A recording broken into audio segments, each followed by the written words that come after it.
Arrivé à l'âge de 16 ans au Real Madrid, très peu de personnes ne s'attendaient à ce qu'il prenne autant de temps à s'imposer dans la capitale espagnole. Beaucoup d'attentes étaient placées en lui, peut-être trop. Très vite, la foule a été déçue par ses rares apparitions sous la tunique blanche, mais c'était presque prévisible. Un adolescent dont on a autant d'attentes et qui attire autant de regards ne peut que décevoir. Même en enchaînant prêt après prêt, tous de plus en plus concluants, à son retour au Real, il disparaissait soudainement des radars, on n'entendait plus de lui. Encore une fois, après un prêt à la Real Sociedad, où il était considéré comme l'un des meilleurs à son poste, son retour au Real Madrid a été cauchemardesque.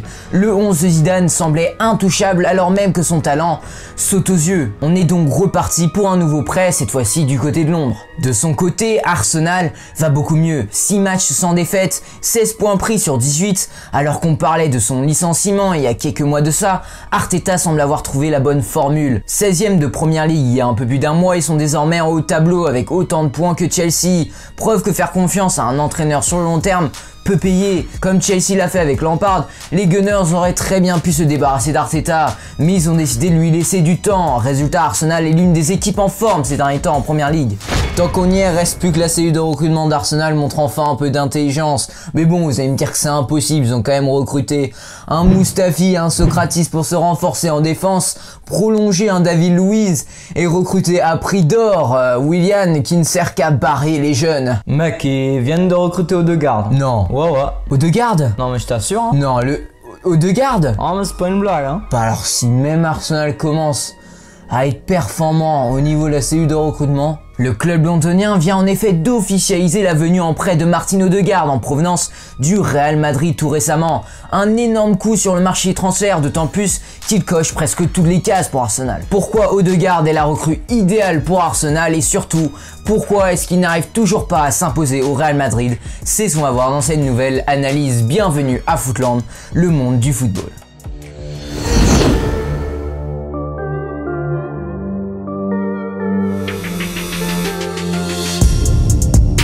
Le 4-2-3-1 visiblement plaît en Angleterre. Manchester United, Leicester, West Ham, Tottenham, Chelsea avant le licenciement de Lampard, Aston Villa et désormais Arsenal. Tous utilisent régulièrement ce système, soit 7 équipes en Première Ligue et tous en haut de tableau de Première Ligue. Preuve que le 4-2-3-1 est décidément efficace en Angleterre. Le 3-4-3 d'Arteta qui marchait si bien la saison dernière, leur permettant même de remporter la FA Cup, n'a finalement pas duré. Seulement 12 buts en 14 rencontres et une incapacité criante à se procurer des occasions. Seul West Bromwich Albion, Burnley et Sheffield United faisaient pire.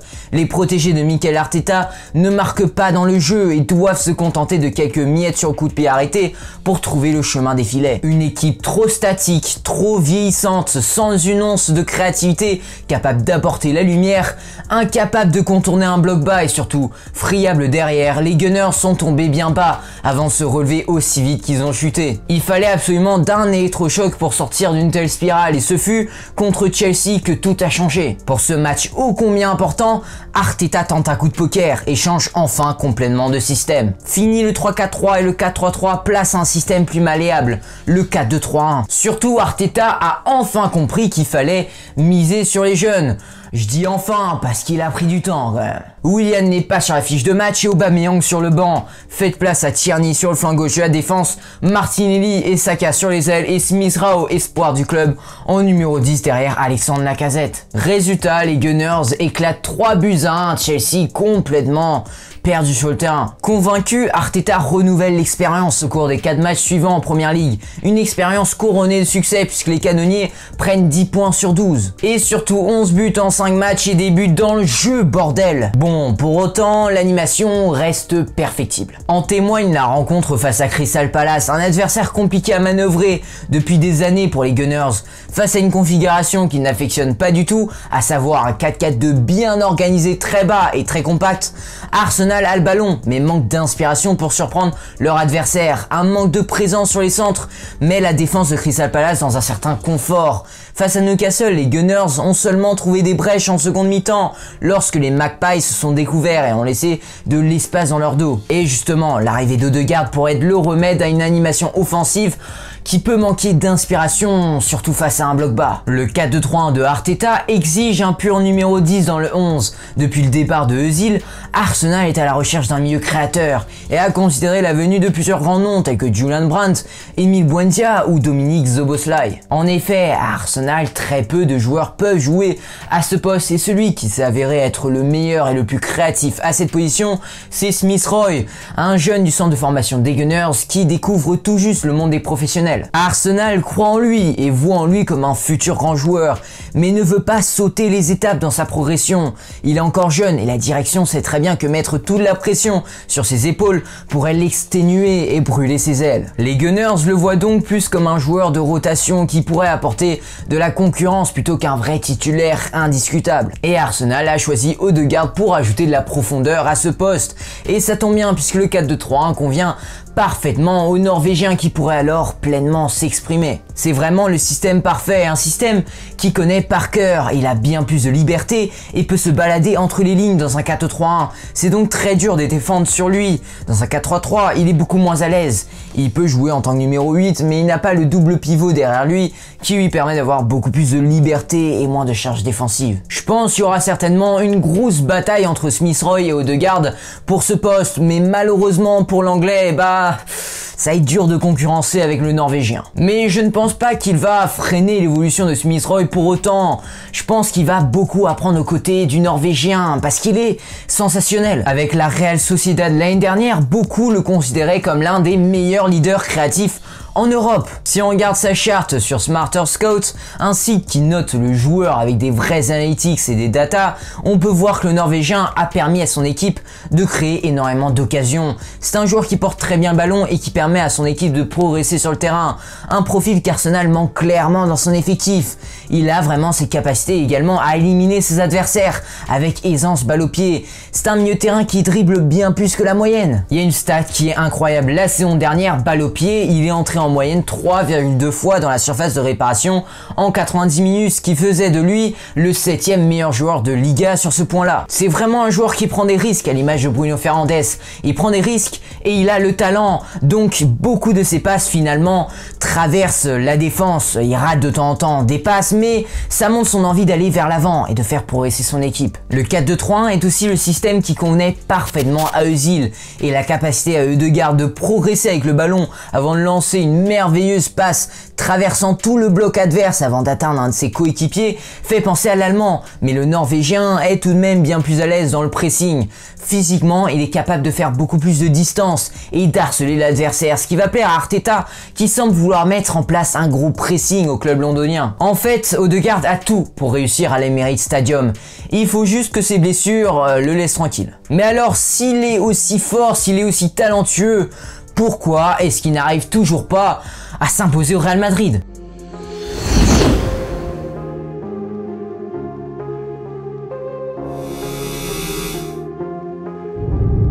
Très tôt dans sa carrière, Odegaard a connu des hauts et des bas. Arrivé au Real Madrid à l'âge de 16 ans, le monde entier parlait de lui, tout le monde s'enflammait à son égard. Mais un an plus tard, on parle de lui au passé comme étant un flop qui n'a jamais réussi à percer au football. Pour grappiller un peu de temps de jeu, il a enchaîné 2 prêts aux Pays-Bas qui sont finalement avérés concluants avant de débarquer à la Real Sociedad. Mais avant d'arriver en terrain basque, l'Ajax lui a proposé un contrat très alléchant, non seulement au niveau du salaire, mais aussi au niveau du temps de jeu promis aux Norvégiens. L'Ajax Amsterdam est une équipe qui a servi de tremplin à de nombreux joueurs, De Jong, De Ligt, Ziyech, Dest pour ne citer que. Le championnat là-bas n'est pas connu pour son niveau de jeu, mais plutôt pour faire progresser les jeunes. Ce n'est pas un championnat très médiatisé, mais ce que propose l'Ajax en contrepartie, c'est un beau cadre de vie, une progression presque certaine et surtout une vente à l'avenir dans un grand club européen, cette fois-ci pas dans un autre club de transition comme Lille, mais bel et bien d'un top club européen comme Paris ou le Barça. Bien que ça puisse paraître surprenant,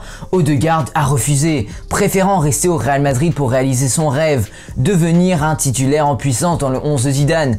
Il savait très bien que revenir ensuite chez le Madrilène serait très difficile, voire tout bonnement impossible, surtout que son prix aura certainement explosé à la sortie de l'Ajax. Très peu de clubs font le forcing pour acheter un ancien de la maison pour plus cher que ce qu'ils l'ont vendu. Il y a quelques exceptions cependant comme le retour légendaire de de Pogba à Manchester United pour une somme colossale. Mais faire cela, c'est humiliant. Tu remets en cause le choix que tu as fait auparavant et donnes même raison au joueur en lui montrant que tu as fait une erreur. Bien qu'il soit désormais bien plus en forme chez les Red Devils, si on fait le bilan, Pogba est un fiasco, il ne faut pas se cacher. Il est revenu comme un roi, il s'est cru plus important que le club et s'est retrouvé à chauffer le banc après avoir déçu tout le monde. Et Hakimi, s'il veut vraiment s'imposer au Real Madrid en partant du club madrilène à l'Inter Milan, il a pris un gros risque. Un retour est quand même très peu probable, bien sûr que c'est possible, mais ce serait plutôt un transfert imprévu à la dernière minute pour pallier un manque. Et si le Real Madrid voulait absolument le voir évoluer sous ses couleurs à l'avenir,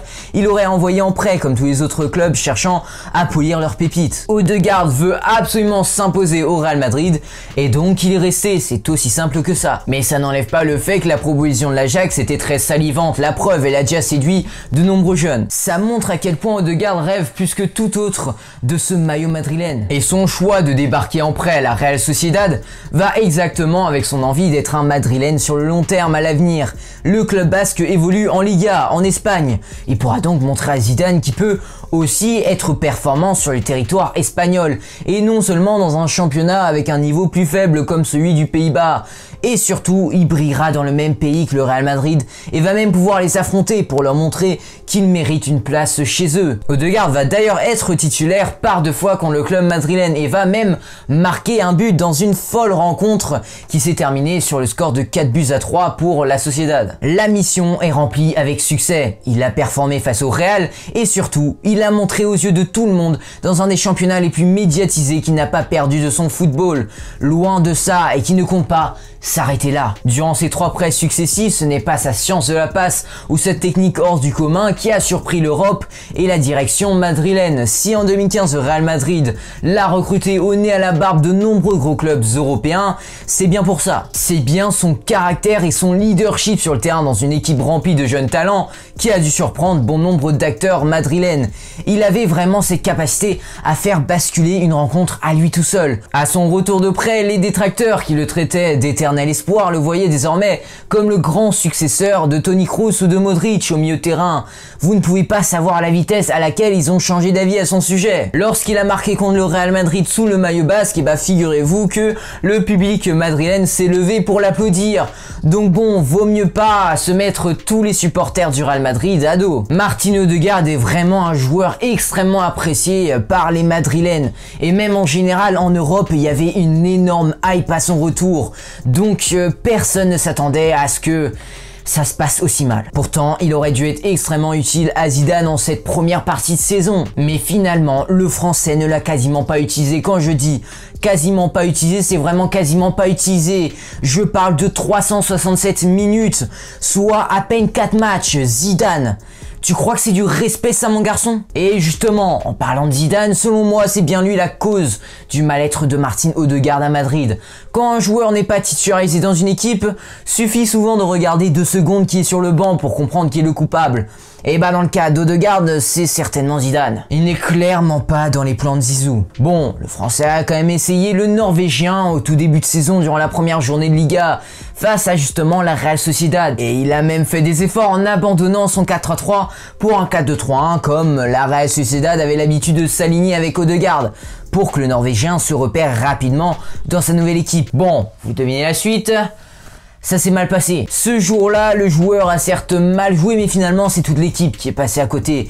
Donc ce serait cruel de mettre toute la faute sur lui. Zidane a quand même gardé Odegaard titulaire la prochaine journée face au Betis Séville. Et cette fois-ci, ça a été vraiment un puissant échec, encore plus que la journée précédente. Et depuis, il n'a démarré que 2 matchs en 11 contre Villarreal qui s'est terminé à 1-1 et durant l'humiliante défaite face au Shakhtar Donetsk en Ligue des Champions. Et tu combines à ça des petits pépins physiques par-ci par-là et le Covid qui est passé par là, ce qui te donne une première partie de saison cauchemardesque pour Martin Odegaard.